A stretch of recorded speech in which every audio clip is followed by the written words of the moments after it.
వివిధ భారతి యూట్యూబ్ ప్రేక్షకులకు స్వాగతం సుస్వాగతం. మహాయోగ్యుడు అను కాకి చెప్పిన తుంటరులు మోసపోయిన పండితుని కథను మనం ఇప్పుడు వినబోతున్నాం. విపశ్చిత్స్వపి సులభాదోష అంటే పండితులలో కూడా కొన్ని లోపాలు ఉండవచ్చు అని అర్థము. ఒక గ్రామంలో ఒక బ్రాహ్మణ పండితుడు ఉండేవాడు. అతడు చుట్టుపక్కల గ్రామాలకు పోయి పూజా పునస్కారాలు నిర్వహించి వారు ఇచ్చే తృణమో పణమో తీసుకుని ఇంటికి వస్తూ ఉండేవాడు.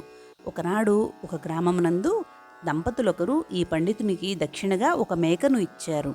ఆహా, నాకు ఎన్ని రోజుల నుండో మేకపాలు తాగాలని ఉంది, ఇన్నాళ్లకు నా కోరిక తీరింది అనుకొని మహదానందపడుతూ దానిని తీసుకుని ఇంటికి రాసాగాడు ఆ బ్రాహ్మణుడు. మేకను తీసుకువస్తున్న ఆ పండితుని ముగ్గురు తుంటరిగాళ్లు చూశారు. అతని వేషధారణ చూసి వారిలో ఒకడు, ఒరే, ఈయన్ని చూస్తుంటే అమాయకుడిలా కనిపిస్తున్నాడు, ఈయనని ఒక ఆట ఆడించి ఆ మేకను మన సొంతం చేసుకుందాం, దానితో ఈరోజు హాయిగా భోజనం చేయవచ్చు, మనమందరం ఒక్కొక్కరిగా ఈయనకి ఎదురుపడి వెర్రి వెంగళాయిని చేద్దాం అని అన్నాడు. వారు అనుకున్నట్లుగానే ఆ తుంటరలలో మొదటివాడు పండితుని ఎదురుకు వచ్చి నవ్వుతూ, ఏంటి స్వామి, బ్రాహ్మణులైన మీరు కుక్కను తీసుకుపోతున్నారు అంటూ ముందుకు పోయాడు నవ్వుకుంటూ. పండితునికి కొంచెం అనుమానం కలిగింది. తన చేతిలో ఉన్న మేకను గమనించి ఇది మేకే అని నిశ్చయించుకున్నాడు. వాడికి కంటిదోషం కాబోలు అనుకుంటూ నడవసాగాడు ఆ బ్రాహ్మణుడు. బ్రాహ్మణుడు కొద్ది దూరం నడిచాక రెండో తుంటరి ఎదురుపడి, ఆహా, చచ్చిన దూడను ఈడ్చుకుపోతున్నారు, పూడ్చిపెట్టడానికేనా? మీదెంత మంచి హృదయము, చచ్చిన జీవాలను కూడా పూడుస్తున్నారే అని అన్నాడు. ఇది చచ్చిన దూడ కాదు, మేక అని చెప్పి కోపంతో ముందుకు పోసాగాడు ఆ బ్రాహ్మణుడు. ఇంతలో మూడోవాడు ఎదురు వచ్చి, మహాశయ, గాడిదను మీతో తీసుకుపోతున్నారేమిటి? మీ వంటి పండితులకు సద్బ్రాహ్మణులకు ఇది తగునా అని అంటూ నవ్వుతూ వెళ్ళిపోయాడు. ఈ ముగ్గురి మాటలు విన్న బ్రాహ్మణుడు, ఏమిటి వీరిలా అంటున్నారు, కొంపదీసిది మేక రూపాలు మార్చుకునే దెయ్యం కాదు కదా అని భయంతో దాన్ని అక్కడే వదిలేసి పరుగులంకించుకున్నాడు. తరువాత ఆ తుంటర్లు ఆ మేకను తమ సొంతం చేసుకున్నారు. ఈ వృత్తాంతం చెప్పి మహాయజ్ఞుడు, కాబట్టి రాజా, బలవంతుడు తెలివైన వాడిని మోసంతో చేయించాలి అని అన్నాడు. మహాయజ్ఞుని మాటలు కొన్ని కాకులకు రుచించలేదు, కానీ పెద్దవాడు కనుక ఏమీ అనలేక ఊరుకున్నాయి. అప్పుడు జ్ఞానవంతుడు వారిని చూసి వారి భావాలను గ్రహించిన వాడై, వాయసోత్తములారా, మీ మనసుల్లో ఏముందో నాకు తెలుసు, కానీ మహాయజ్ఞుడు బుద్ధిలో మనందరికన్నా ఎంతో ఉన్నతుడు.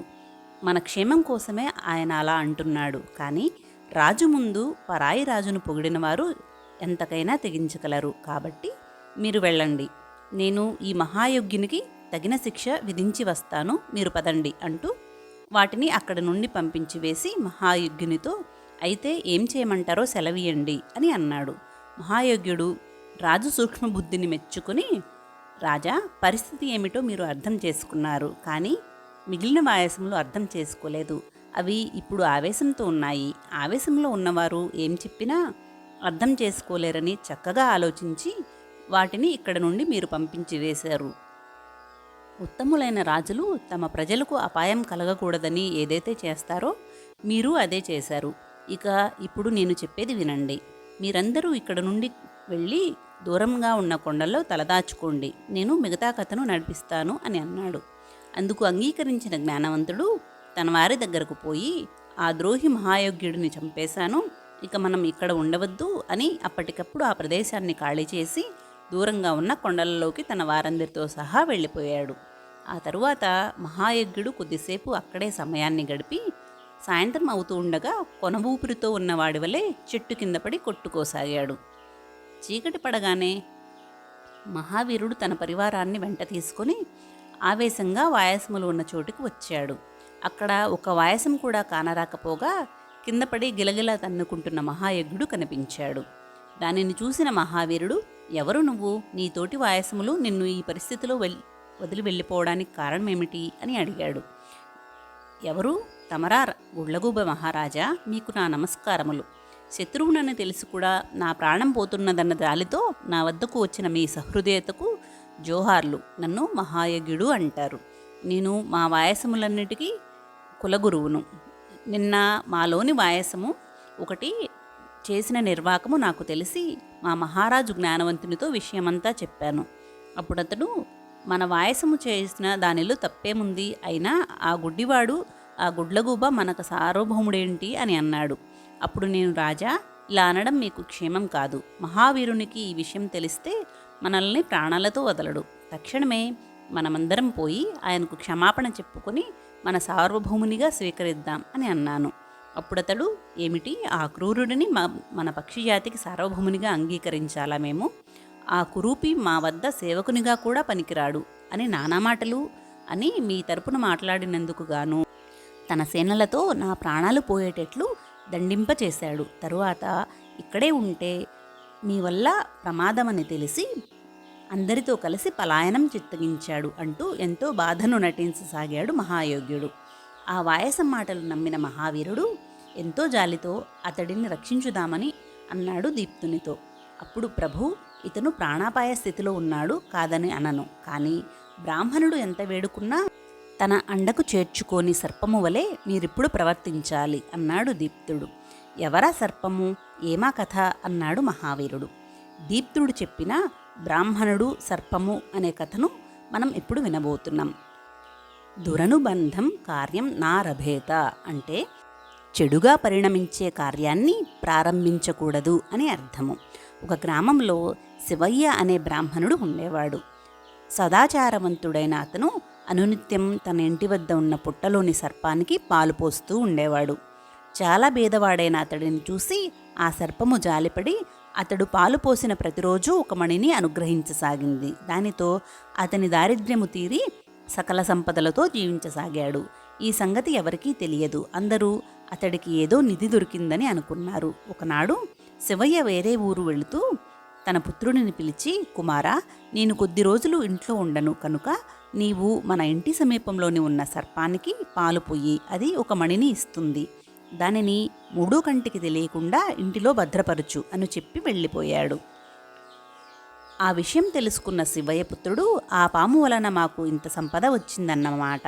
అయితే ఆ పాము పుట్టలో రత్నాల గని ఉండి ఉంటుంది అని అనుకుని గ్రామస్తులందరినీ పిలిచి ఆ సంగతి చెప్పాడు.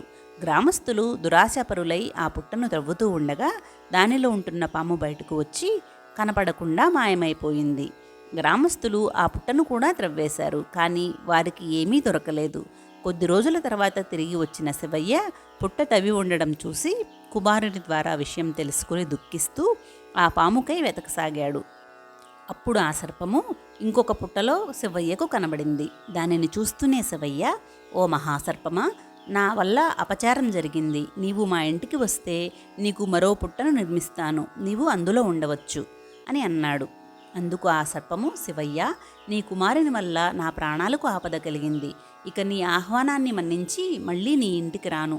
నీకు ఆఖరి మాటగా ఇదే చెబుదామనే ఇంకా ఇక్కడ ఉన్నాను. ఇక్కడ నుండి శాశ్వతంగా వెళ్ళిపోతున్నాను అంటూ అక్కడి నుంచి వెళ్ళిపోయింది.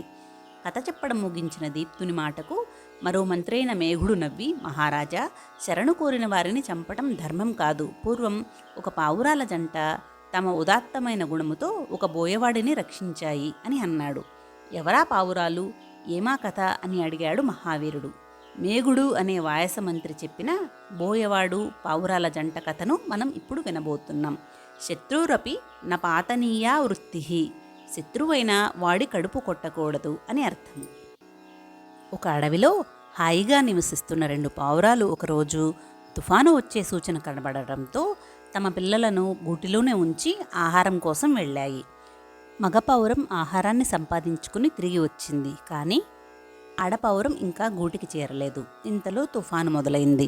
మగపావురానికి ఆడపావురం జాడ తెలియక ఎక్కడలేని ఆందోళనతో ఈ తుఫానులో ఎక్కడ ఉండిపోయిందో ఏమిటో అనుకుంటూ బాధపడుతూ ఉండగా ఆ తుఫానులో ఎక్కడి నుంచో తడుస్తూ ఒక బోయవాడు చెట్టు కిందకు వచ్చి నిల్చున్నాడు. ఆ బోయవాడే ఆడపావురాన్ని పట్టుకున్నాడు. తన చెట్టు కిందే బోయవాడు వచ్చి చేరటాన్ని అది గమనించింది. అంతలో వర్షంతో పాటు చలిగాలి వీచసాగింది. ఆ వేటగాడు గాలికి గజగజ వణకసాగాడు. బోయవాడి అవస్థను చూసిన ఆడపావురం తన భర్తకు వినపడేటట్లుగా, నాథా, నేను ఈ బోయవాడి వలలో చిక్కుకున్నాను. పాపం, ఇతడు చలితో వణుకుతున్నాడు. మన వద్ద ఉన్న ఎండుపులను కాసిని తెచ్చి ఇతడికి చలిమంట వేయి అని అన్నది. మగపావురం ఆ మాటలు విని అలాగే చేసింది. ఈ చర్యకు ఆ వేటగాడు ఎంతో ఆశ్చర్యపోయాడు. కొద్దిసేపటికి వాడికి తెగ ఆకలి వేయసాగింది. బాగా ఆకలి వేస్తుంది, ఏమి చేయాలా అని అంటున్నాడు బోయవాడు. ఆ మాటలు విన్న మగపావురం, ఓ బోయవాడా, నేను ఈ మంటలలో దూకుతాను, నేను కాలిన తర్వాత నన్ను తిను అని మంటల్లోకి దూకింది. ఈ చర్యతో బోయవాడు ఎంతో దుఃఖితుడై, అయ్యో, మనిషినై ఉండి ఏనాడూ ఇతరులకు ఉపయోగపడకపోగా క్రూరుడినై పక్షులను వేటాడి నిర్దాక్షిణ్యంగా వాటి ప్రాణాలు తీసేవాడిని. ఈ పక్షులకు ఉన్న త్యాగగుణం నాలో ఇసుమంతైనా ఉంటే బావుండేది.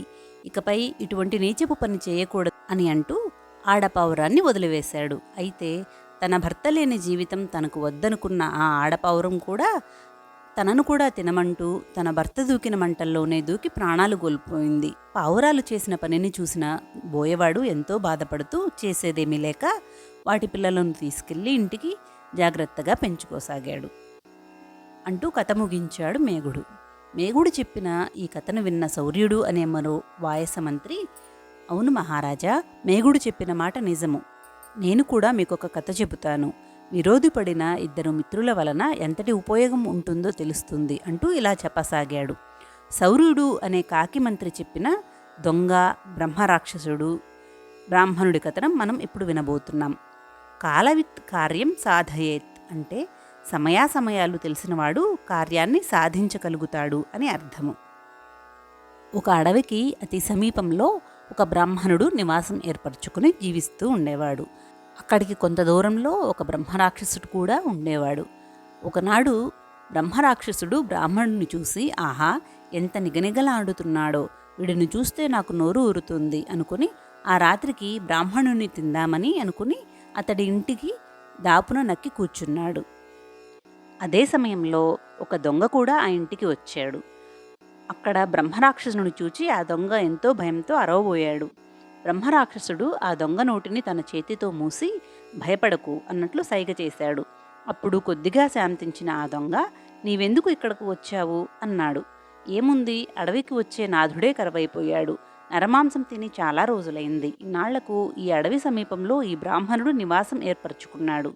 వాడిని చూడగానే నాకు నోరూరి మింగేద్దామని వచ్చాను. మరి నీవెందుకు వచ్చావు అన్నాడు బ్రహ్మరాక్షసుడు. ఊరిలో దొంగతనాలు ఎక్కువ కావడం వల్ల అందరూ నిద్రపోక ఒక కంట కనిపెడుతూనే ఉన్నారు. వారి చేతికి చిక్కి తన్నులు తినడం ఎందుకని, ఊరికి దూరమైనా ఇక్కడైతే నన్నెవరూ పట్టుకోలేరని ఈ ఇంటికి కన్నం వేద్దామని వచ్చాను అని అన్నాడు దొంగ. అయితే ఈ క్షణం నుంచి మనమిద్దరం మిత్రులం అని. సరే అయితే ముందుగా నేను పోతాను అన్నాడు రాక్షసుడు. అబ్బా ఆశ, నీవు ఆ బ్రాహ్మణుని మింగిన తరువాత నన్ను కూడా మింగవని నమ్మకం ఏమిటి? కాబట్టి ముందు నేను పోయి ఇంటిలో ఉన్న సంపదను దోచుకొని పోతాను, తరువాత నీ పని నువ్వు చేసుకో అన్నాడు దొంగ. ఇలా వారిద్దరి మధ్య వాదం పెరిగి పెద్ద తగువుగా మారింది. వీరి గొడవకు మెలకు వచ్చిన బ్రాహ్మణుడు బయటకు వచ్చి చూస్తే భయంకరంగా ఉన్న రాక్షసుడు, వాడికి దగ్గరగా ఉన్న ఒక నల్లరంగు రాసుకున్న చోరుడు కనబడ్డారు. అంతే, అతడు పరిగెట్టుకుంటూ ఇంట్లోకి పోయి అందరినీ లేపి సందడి చేస్తూ ఆంజనేయ దండకం చదవసాగాడు. అందరూ నిద్రలేచారన్న భయంతో దొంగ పారిపోగా ఆంజనేయుడి దండకం విని బ్రహ్మరాక్షసుడు అక్కడి నుండి మాయమయ్యాడు. ఇలా వారిద్దరి తగు బ్రాహ్మణుడికి మేలు చేసింది. కాబట్టి మహారాజా, వీడికి ఆశ్రయం ఇస్తే మనకే లాభం అన్నాడు శౌర్యుడు.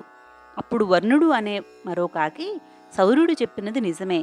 పూర్వము ఇటువంటి ఒక విరోధం ద్వారా ఒక రాకుమారికి లాభం ఏర్పడింది అన్నాడు.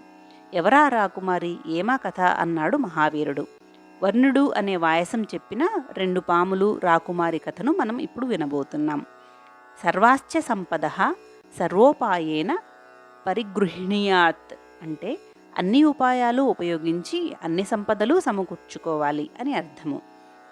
అవంతిపురం చక్రవర్తికి లేక పుత్రుడొకడు కలిగాడు. కానీ ఆ పుత్రుడు ఎంత తిన్నా కూడా సన్నగా పుల్లవలే ఉండేవాడు. కానీ అతడి పొట్ట మాత్రం బాణవలే ఉండేది. ఆ రాజదంపతులు ఒక మునీశ్వరుడికి తమ పుత్రుణ్ణి చూపించి విషయం చెప్పగా ఆయన తన దివ్య దృష్టితో విషయమంతా తెలుసుకుని, రాజా, నీ పుత్రుని కడుపులో ఒక పాము నివాసం ఏర్పరచుకున్నది. ఇతడికి ఒక తెలివైన రాజకుమార్తెను ఇచ్చి పెళ్లి చేయండి, ఈ సమస్యను ఆమె తీర్చుతుంది అని చెప్పాడు. మునీశ్వరుడు చెప్పిన విధంగానే జయంతి అనే యోగ్యురాలు బుద్ధిమంతురాలని చూసి రాకుమారుడికిచ్చి పెళ్లి చేశారు రాజదంపతులు. కొద్ది రోజులు గడిచాక జయంతి తన భర్తను తీసుకుని తీర్థయాత్రలకు బయలుదేరి వెళ్ళింది. అలా వెళుతూ ఉండగా మార్గమధ్యంలో వాళ్ళు ఒక చెట్టు కింద విశ్రాంతి తీసుకుంటూ ఉన్నారు.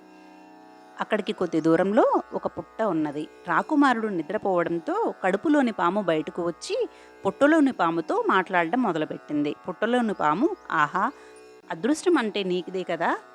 హాయిగా రాకుమారుని కడుపులో తలదాచుకుని అతడు తిన్న ఆహారాన్నంతా నువ్వు మెక్కేస్తున్నావు అని అంది. ఆ మాటలు విన్న కడుపులోని పాము, నా మీద ఎందుకు ఉళ్ళుకుని చేస్తావు? నీ పుట్టలో ఎన్నో లంకెల బిందెలు ఉన్నాయి కాబట్టి నాకంటే నువ్వే అదృష్టవంతురాలివి అంది ఉక్రోషంగా. అప్పుడు పుట్టలోని పాము బుస్మని బుసకొట్టి, నేనేం కుళ్ళుతో చావనులే, నువ్వు మాత్రం కషాయం పోస్తే చస్తావు జాగ్రత్త అంది ఉడుక్కుంటూ. దానికి కడుపులోని పాము బుస్సుమని, నేను కషాయం పోస్తే చస్తాను, మరి నీవు సలసలా కాగే నీళ్లు మీద పోస్తే చస్తావు, నువ్వు జాగ్రత్త అంది. ఈ సంభాషణంతా విన్నది జయంతి. అంతే, వెంటనే అన్ని మూలికలను కలిపి కషాయం చేసి భర్త చేత తాగించింది.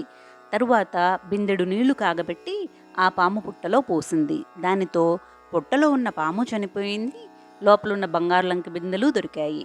రాకుమారుడి కడుపులో ఉన్న పాము కషాయం ఘాటుకి చనిపోయింది. కాబట్టి ప్రభు, ఏ విధంగా చూసినా మనం ఈ మహాయజ్ఞునికి ఆశ్రయం ఇవ్వడం మంచిదనే నా ఉద్దేశం అన్నాడు వర్ణుడు అనే కాకి.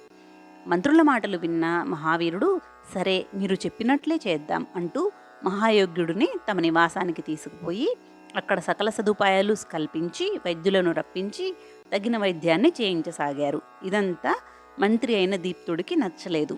ఒకరోజు అది మహాయోగ్యుని వద్దకు పోయి దానిని చూసి, దీప్త, నీ రుణమును ఈ జన్మలో తీర్చుకోలేను, మరలా జన్మంటూ ఉంటే మీలో ఒక గోబనే జన్మించి మీకు దాసునిగా జీవిస్తాను అని అన్నాడు మహాయజ్ఞుడు. దాని మాటలు విన్న దీప్తుడు ఎగతాళిగా నవ్వి, నీవు తేనె పూసిన కత్తివి, ఆ సంగతి మా రాజుగారు గ్రహించలేక ఉన్నారు. కానీ నాకు తెలుసు, నీ వంటి వాయసములు మావలే జన్మించినా మా గుడ్లగూబల బుద్ధులు రావు. మూషికము కన్యగా మారినంత మాత్రాన దాని పూర్వపు బుద్ధులు పోయాయా? నీవు కూడా అటువంటి వాడివే అన్నాడు గుడ్లగూబ. ఎవరా మూషికం, ఏమిటా కథ అని అడిగాడు మహాయజ్ఞుడు. దీప్తుడు అనే గుడ్లగూబ చెప్పిన మానవ కన్యగా మారిన ఎలుక కథను మనం ఇప్పుడు వినబోతున్నాం. జ్ఞానవతామపి దైవమానుష దోషాత్ కార్యాణి దుష్యంతి అంటే, ఎంత తెలివైన వాళ్ళైనా దైవదోషం చేత మానవదోషం చేత కార్యాలు చెడిపోతూ ఉంటాయి అని అర్థం. ఒక కలుగులో ఎలుక ఒకటి జీవిస్తూ ఉండేది. దానిని ప్రతిరోజు ఒక పిల్లి గమనిస్తూ అవకాశం కోసం ఎదురు చూడసాగింది. ఒకరోజు ఎలుక ఏమర్పాటుగా ఉండి పిల్లిని గమనించకుండా తన ఆహారం కోసం అడవంతా తిరుగుతూ ఉండగా హఠాత్తుగా పిల్లి దానికి ఎదురుపడింది. అంతే, పిల్లిని చూసి భయపడిపోయిన ఎలుక అడవంతా పరిగెడుతూ అక్కడ ఆశ్రమం నిర్మించుకుని ఉన్న ముని దగ్గరకు పోయి శరణు వేడింది. నీవు ఇలా జంతువుగా ఉంటే పిల్లి కాకపోతే మరొకటి నిన్ను తినేయాలని చూస్తుంది అని దానిని అందమైన కన్యగా మార్చివేశాడు ముని. ఆ తరువాత ఆ కన్య అక్కడ ఉండటం మంచిది కాదని అనిపించింది మునీశ్వరుడికి. సరే అని సూర్యుని వద్దకు తీసుకుపోయి ఆమెను వివాహం చేసుకోమని అన్నాడు. కానీ ఆ కన్య సూర్యుని వేడిని నేను భరించలేను అని అన్నది. ముని ఆమెను మేఘం దగ్గరకు తీసుకువెళ్ళి, పోనీ ఇతడిని వివాహం చేసుకో అన్నాడు. అబ్బా, ఇంతటి నల్లటి వాడిని నా వంటిది పెండ్లాడడం ఎలా అని అన్నది కన్య బగలిపోతూ. అప్పుడు గాలిదేవుని వద్దకు ఆ కన్యను తీసుకుపోయాడు ముని. ఇతడికి ఒక స్థిర నివాసం ఉండదు, ఇతడిని పెండ్లాడి నేను కష్టాలు కోరి తెచ్చుకోను అని అంది ఆ కన్య. అయితే పర్వతుడిని పెండ్లి చేసుకో, అతడైతే స్థిరవంతుడు అన్నాడు ముని. నా వంటి సుకుమారిని ఈ కొండని చేసుకోమని అనటం మీకు న్యాయమా అని వాపోయింది ఆమె. అప్పుడు ఆ పర్వతము, అమ్మాయి, ఈ మునికి శ్రమనివ్వడం ఎందుకు, నీవు ఎవరిని చేసుకుంటావో ఈ మునికి చెప్పు, అతడికిచ్చి పెండ్లి చేస్తాడు అని అన్నాడు. ముని కూడా ఆమెకు ఇష్టమైన వాడినే ఇచ్చి పెండ్లి చేస్తాను అని అన్నాడు. అప్పుడు ఆ కొండను తవ్వుతున్న ఎలుక కానవచ్చింది ఆమెకు. నేను ఈ ఎలుకని వివాహం చేసుకుంటాను, ఇంతటి కఠిన పాషాణాన్ని తవ్వుతున్నాడంటే ఇతడు ఎంత గొప్పవాడో అని అన్నది. ఆ మాటలకు విసిగిపోయిన ముని, మూర్ఖురాలా, కన్యగా మారిన నీ బుద్ధి పోనిచ్చుకున్నావు కాదు అంటూ ఆమెను ఆ మూషికానికిచ్చి వివాహం చేశాడు. ఆ కథ విని కావుకావుమంటూ దీప్తుడిని అభినందించాడు మహాయోగ్యుడు. ఈ దీప్తుడు రాజనీతిలో ఘటికుడు అని మహాయోగ్యుడు మనసులో ఎంతో మెచ్చుకుని, తన కార్యము నెరవేరాలంటే లోపల ఉండే కంటే గుహ వెలుపల ఉంటే మంచిదని నిర్ణయించుకుని మహావీరుడిని కలుసుకుని, ప్రాణదాత, వందనాలు, నాకు కొద్దిగా ఉపశమించింది కనుక నాకు ద్రోహం తలపెట్టిన వానిపై పగ తీర్చుకోవాలని అనుకుంటున్నాను. కాబట్టి నా నివాసమును మీ కోట బయట బురుజుపై ఏర్పాటు చేయండి. అలా అయితే ఆ దుష్ట వాయసాల రాకపోకలు నేను కనిపెడతాను. మీకు నాకు ఉమ్మడి శత్రువులైన వాటి జాడను మీకు చేరవేస్తాను అని అన్నాడు ఎంతో నమ్మకంగా. అతని యందు మహావీరునికి అప్పటికంటే ఎంతో నమ్మకం కలగటం చేత, మహాయోగ్య, నీవు ఎక్కడ ఉండాలనుకుంటే అక్కడే ఉండవచ్చు, కానీ త్వరలోనే ఆ కాకుల జాడను నీవు తెలుసుకోవాలి అంటూ తన మంత్రులను పిలిచి కోట బురుజుపై మహాయోగ్యుడు ఉండటానికి వీలుగా ఏర్పాట్లు చేయమని ఆదేశించాడు. ఇదంతా చూస్తున్న దీప్తుడు, అయ్యో మిత్రులారా, మన ప్రభువు ఎంతో తెలివైనవాడు అని ఇన్ని రోజులు భావించాను, కానీ ఇంత మూర్ఖుడు అని అనుకోలేదు. శత్రువును నమ్మరాదు అన్న రాజనీతిని విస్మరించాడు. ఇక మనకు ఏ ఆపద కలగబోతుందో మన ప్రభువు వాలకం చూస్తుంటేనే గుహ మాట్లాడుతుందని ఒక నక్క అనగానే ఆ మాటలను నమ్మిన సింహం వలె ఉన్నది అన్నాడు తన మిత్రులతో. అప్పుడు వారందరూ ఆ వృత్తాంతమును వినిపించమని అన్నారు. మిగిలిన కథలను తరువాయి భాగంలో కొనసాగిద్దాం. సర్వే జనా సుఖినో భవంతు, లోకా సమస్తా సుఖినో భవంతు. ఓం శాంతి శాంతి శాంతి.